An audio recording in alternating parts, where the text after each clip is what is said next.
Christmas by C.H.B. Kitchen. Originally published in 1934, this is one of the cosy Christmas crime mysteries that I really enjoy. I recently filmed a video on my favourite Christmas crime novels, which you can check out in the description box below. C.H.B. Kitchen has written 2 other novels, but I'm completely new to his work.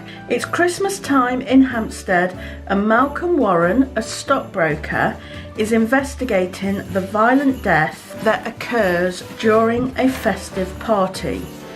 And then it's not long later before a second body is also discovered.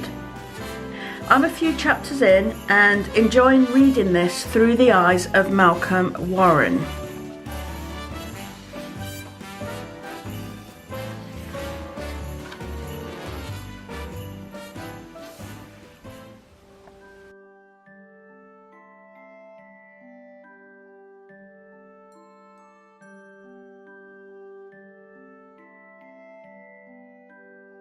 The Snow Child by Eowyn Ivy. This is one of the 2 books we are currently reading this December as part of the A Bookish Baker book club pick. If you'd like to join in, it's A Bookish Baker book club on Instagram, and I'll link that below. Set in 1920, Jack and Mabel have staked everything on making a fresh start for themselves on a homestead in the raw Alaskan wilderness. Based on the Russian fairy tale, one day the childless couple find a little girl on their land. Originally published in 2012, this novel has had nothing but praise when I announced the December pick for the A Bookish Baker book club. The people who'd read it were so enthusiastic about it and even said they reread it every Christmas. I've never read it before, so I'm really looking forward to starting this novel, and I think it's going to be one I actually leave until we're a little bit further into December as it gets colder.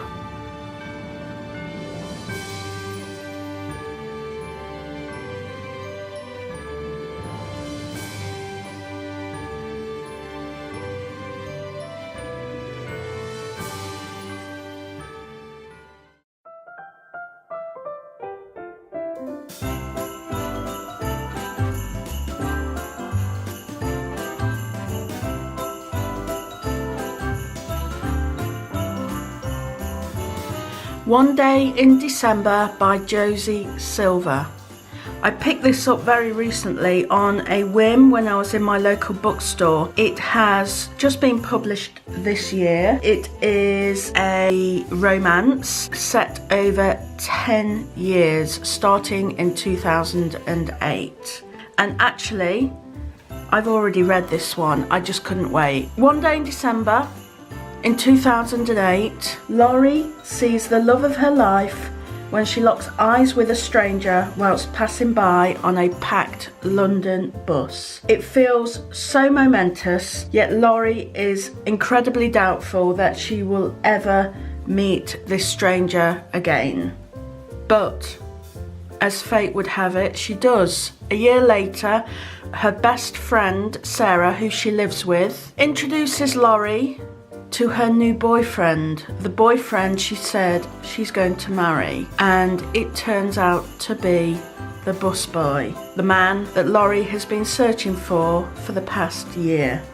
This is a really feel-good read with funny, tender, emotional and just lovely moments in it, and it's one of those books that if you need a pick-me-up, if you need a warm hug, if you just need to read a book and to forget about everything else that goes on in this crazy silly season, then this book is perfect.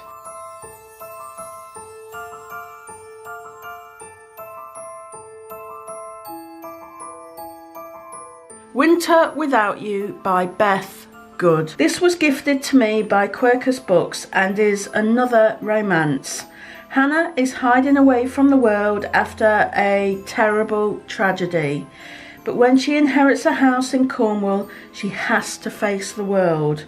along with a difficult man who gets right under her skin. Beth Good writes romantic comedy and feel-good fiction. She also writes psychological thrillers as Jane Holland, historical fiction as Victoria Lamb, and Tudor and Regency romance as Elizabeth Moss.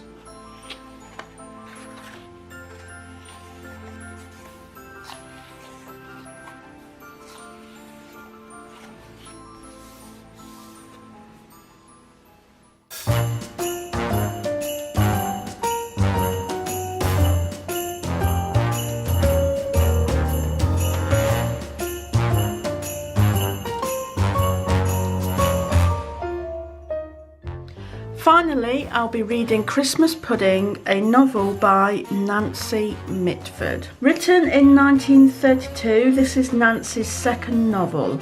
It includes characters such as Lady Bobbin, a daughter called Philadelphia, another character called Amabel Fortescue, and the house is called Compton Bobbin. So with names like that coming together at Christmas time at a house party, you just know it's going to be a really good read.